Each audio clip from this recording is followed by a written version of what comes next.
प्यारे विद्यार्थियों, आज हम बिजनेस में देखेंगे हमारा नया टॉपिक जिसे कहते हैं अभिप्रेरणा। तो अभिप्रेरणा का जो दूसरा नाम है उसे उत्प्रेरणा भी कहते हैं।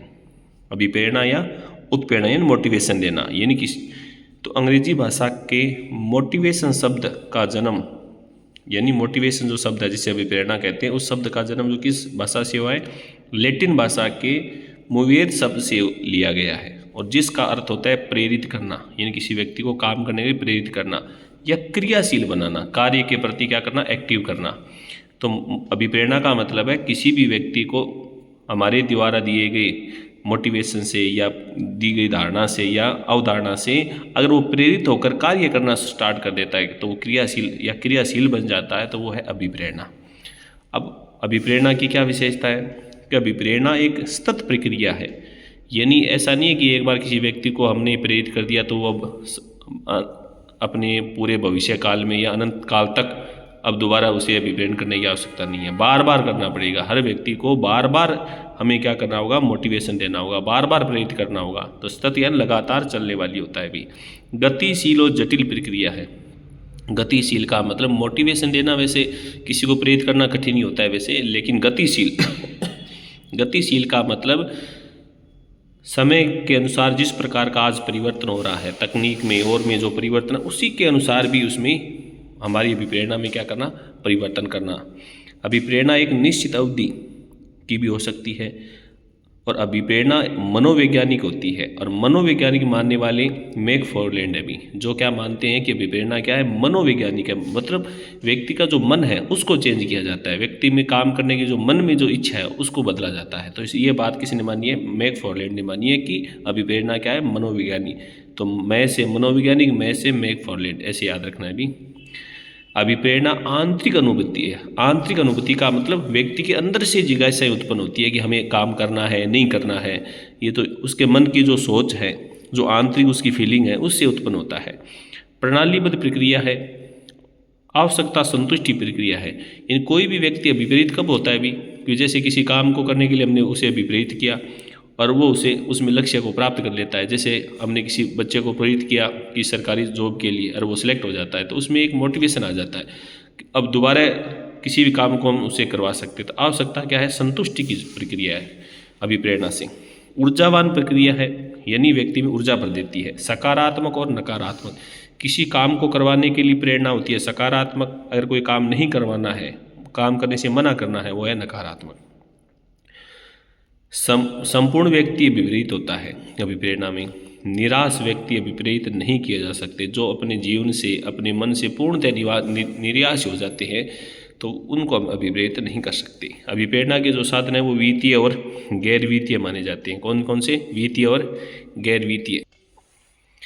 उसके बाद जो है भी अभिप्रेरणा मानवीय संतुष्टि का परिणाम है, क्योंकि अभिप्रेरित भी किसको किया जाता है, मानव को, और मानव ही क्या होता है, संतुष्ट होता है। व्यक्तियों की कार्य क्षमता में भी वृद्धि होती है। अभिप्रेरित व्यक्ति होने से काम करने की क्षमता भी बढ़ती है भी। गतिशील और चुनौतीपूर्ण कार्य भी माना जाता है, ये तो हमने आगे भी पढ़ा है। प्रबंध की सफलता का कारण और परिणाम होती है, पहले कारण होता है और अभिप्रेरित होने के बाद वो काम पूरा हो जाता है तो उसका रिजल्ट मिलता है। अभिप्रेरणा एवं मनोबल एक नहीं है। अभिप्रेरणा अलग है, मनोबल काम करने की क्षमता अलग है भी। उसके बाद ये तो है विशेषता के बाद है महत्व, है आवश्यकता। अगर आज हम अभिप्रेरणा का मान लीजिए यूज कर रहे हैं और किसी व्यक्ति को अभिप्रेरित भी कर देते हैं तो इससे कोई फायदा होता है क्या, कोई लाभ, महत्व है। संगठन के उद्देश्यों की प्राप्ति में सहायक, यानी संस्था जो जिस उद्देश्य को प्राप्त करना चाहती है उस उद्देश्य को प्राप्त कर सकती है। कार्य के प्रति लगन पैदा कर सकती है। कर्मचारियों की आवश्यकता की संतुष्टि कर सकती है, जो आवश्यकता है उसको पूरा करना। कर्मचारियों मनोबल का निर्माण होता है, क्योंकि एक बार जिस काम को आपने पूरा कर लिया तो आप में मनोबल आ जाता है कि हम काम ये कर सकते हैं। सहयोग, दूसरों का सहयोग करने की भावना पैदा हो जाती है। मानवीय साधनों का सही उपयोग होता है, सदुपयोग, सही मात्रा में उपयोग होता है। अच्छे श्रम संबंधों का भी निर्माण होता है। मानवीय संबंधों का भी निर्माण होता है। अनुकूल कार्य वातावरण का निर्माण होता है, यानी व्यक्ति जैसी वातावरण चाहता है उसी के अनुसार उसमें उसे प्राप्त होता है। मानसिक शांति, क्योंकि अभिप्रेरण से कार्य पूरा कर लेता है और कार्य पूरा होने से उसमें मानसिक संतुष्टि मिलती है। कार्य कुशलता और उत्पादकता में क्या होती है, वृद्धि। प्रबंध विकास में सहायक होता है। कर्मचारी आवर्त अनुपस्थिति में क्या होती है, कमी होती है। यानी कर्मचारी आवर्त जो दर होती है, यानी जो अब्सेंट रहते हैं वो नहीं होंगे, क्योंकि कर्मचारी विपरीत हो जाएंगे तो रोजाना उपस्थित होंगे, तो अनुपस्थिति की दर क्या हो जाएगी, कम। परिवर्तनों में सुविधा होगी, अगर किसी प्रकार का परिवर्तन भी करना चाहते हैं तो बदलाव कर सकते हैं। संस्था की ख्याति में भी इससे क्या होती है, वृद्धि होती है। अब है कि अभिप्रेरणा जो देने वाले अर्थशास्त्री उनकी बात करते हैं। तो अभिप्रेरणा देने वाले अर्थशास्त्रियों में सबसे पहले अभिप्रेरणा की जो विचारधारा, एक नंबर अब्राहिम मास्लो की आवश्यकता अनुक्रम की विचारधारा है, जो इन्होंने अनुक्रम यानी क्रमवाइज दी है, जिसमें ये जो ये आपको एक डायग्राम सा दिख रहा होगा कि मनुष्य की सबसे बड़ी जो आवश्यकता होती है, सबसे पहली जो आवश्यकता होती है वो है शारीरिक आवश्यकता, फिर होती है सुरक्षा की आवश्यकता, फिर सामाजिक आवश्यकता, अहंकार की आवश्यकता, आत्मविकास की आवश्यकता।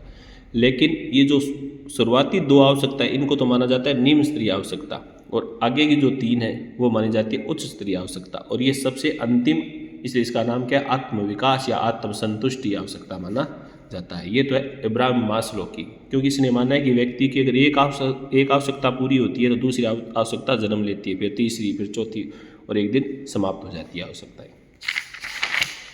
उसके बाद अगली जो हमारी विचारधाराएं हैं उसमें बात करते हैं हम किसकी, ये आपकी फ्रेडरिक हर्ज़बर्ग की द्विघटक आरोग्य विचारधारा है, और हर्ज़बर्ग की द्विघटक, ये दो घटक आरोग्य विचारधारा, जिसे एक है आरोग्य या अनुरक्षण या पोषक तत्व है, दूसरी है विप्रेरक या संतोषदायी तत्व है।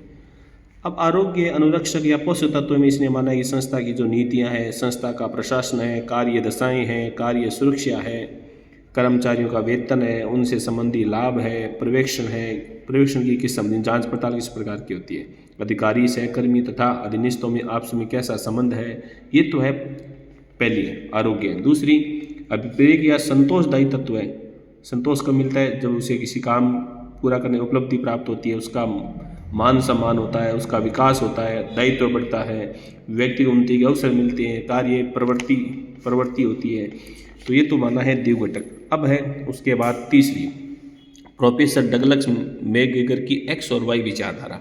इसकी जो पुस्तक है ह्यूमन साइड ऑफ इंटरप्राइज दी, इसकी विचारधारा दो है, एक्स विचारधारा और वाई विचारधारा।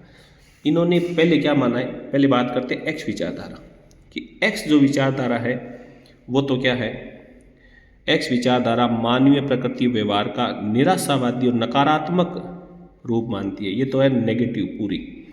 निम्न मान्यता है कि व्यक्ति स्वभाव से आलसी होता है, क्योंकि नकारात्मक अवधारणा है ये, और काम को टालना चाहता है, कामचोर होता है एकदम, प्रताड़ित करना, भय दिखाना, दंड देना, नियंत्रित करना, इन काम करवाने के लिए उसे दंड या भय दिखाकर ही काम करवा सकते हैं, अदरवाइज ये काम करने में क्या होते हैं, आलसी होते हैं, आलसी टट्टू होते हैं ये बिल्कुल। व्यक्ति में आकांक्षा का या अभिलाषा की कमी पाई जाती है, कुछ करने की इच्छा ही नहीं होती है जीवन में, वह जिम्मेवारी से बचना चाहते हैं, काम न टालना चाहे, बस महत्वाकांक्षी नहीं होते हैं ये। कार्य सुरक्षा या रोजगार की गारंटी मिलने से परिवर्तन का विरोध करते हैं और भड़काने या उत्तेजित हो जाते हैं, बस ये तो है इनकी एक्स विचारधारा वाले लोग। अब वाई विचारधारा वाले लोग अच्छे होते हैं, ये सकारात्मक सोच रखते हैं और हमेशा आशावादी होते हैं। निम्न मान्यता है कौन सी, व्यक्ति काम को नापसंद नहीं करता है, इन हर काम को पसंद करता है और कामचोर नहीं होता है। कर्मचारी कार्य के लिए प्रतिबद्ध, स्वयं अपना निर्देशन और नियंत्रण कार्य के लिए प्रतिबद्ध होने के कारण उन्हें पुरस्कार भी मिलता है। व्यक्ति को उच्च स्तरीय आवश्यकता तथा सामाजिक स्वाभिमान और आत्मविकास की आवश्यकता से विपरीत हो जाता है। कल्पना शक्ति होती है, सृजनात्मकता, मतलब रोजाना नए नए काम करना पसंद करता है, कुछ अलग करने का पसंद, और बौद्धिक क्षमता का आंशिक उपयोग होता है, इसमें क्षमता का विकास भी होता है। तो ये था इनकी दो विचारधाराएं। अब दोनों में अंतर, ये नकारात्मक, ये सकारात्मक, ये सृजनशील नहीं है, ये सृजनशील है, ये निम्न स्तर की आवश्यकता, ये उच्च स्तर की है, ये निरंकुश नेतृत्व है, ये प्रजातांत्रिक है, ये वित्तीय प्रेरणा, ये गैर वित्तीय है, ये परंपरावादी है, ये नवीन विचारधारा, ये अशिक्षित या छात्रहीन है, ये शिक्षित और कौशलयुक्त व्यक्तियों में होती है भी। ये दोनों में अंतर हो गया। इसके बाद हमारी अगली जो विचारधारा है वो है विलियम जी ओची की जड़ विचारधारा। इसकी पुस्तक है थ्योरी जड़, बाकी इसका ये जो नाम है, जड़ विचारधारा एक व्यापक प्रबंध के विचारधारा है जो कुछ अमेरिकी एवं जापानी कंपनियों में प्रबंध व्यवहार के अध्ययन एवं विश्लेषण बाद जड़ विचारा का प्रतिपादन किया। विशेषता संस्था और कर्मचारियों के बीच घनिष्ठ संबंधों की क्या करती है, स्थापना करती है। आजीवन सेवा योजना चाहती है। छंटनी और जबरन छुट्टी नहीं होनी चाहिए। वित्तीय गैर वित्तीय प्रेरणा होनी चाहिए। लंबवत पदोन्नति या समानांतर पदोन्नति, जीविका जीवनवृत्ति की योजना होनी चाहिए। कर्मचारियों की हर चीज़ में सहभागिता हो। अनौपचारिक एकीकृत संगठन हो। मानव संसाधन का विकास करना चाहिए। अनौपचारिक नियंत्रण होना चाहिए। पारस्परिक विश्वास हो। मूल्यांकन और प्रशिक्षण हो। उत्तरदायित्व है और जीवनवर्ती पथ और मानवता पर ध्यान होना चाहिए। ये बात इन्होंने मानी है। अब अन्य भी कुछ सिद्धांत और है अभिप्रेरणा के सिद्धांत, जिनकी नाम बता देता हूँ कि सुरक्षा की भावना है, उपलब्धि से अवगत है, प्रशंसा करनी चाहिए। अगर किसी व्यक्ति को प्रेरित करना है ना, तो ये तो सुरक्षा की भावना हो, उसमें उपलब्धि से अवगत कराना चाहिए। कोई काम अच्छा करे तो प्रशंसा करनी चाहिए।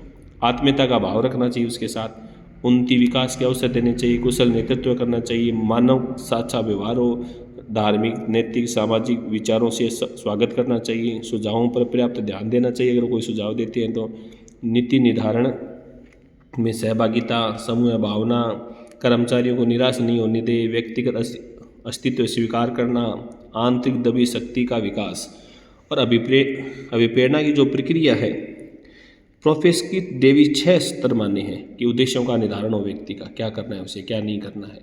कर्मचारियों की भावना का भी अध्ययन, संप्रेषण यानी सूचनाएं देना, समय समय पर हित संयोजन करना, सहायक दशा उपलब्ध करवाना, समूह भावना और अनुवर्तन जैसी प्रक्रिया इसमें होनी चाहिए। तो ये तो बातें किसकी अभी, ये तो अभिप्रेरणा की। तो इसी के साथ अभिप्रेरणा की जो आपकी ये पॉइंट है, ये तो कंप्लीट हो चुका है अभी। अब आगे बात करेंगे अभिप्रेरणा का जो वर्गीकरण है, वो हम नेक्स्ट वीडियो में देखेंगे।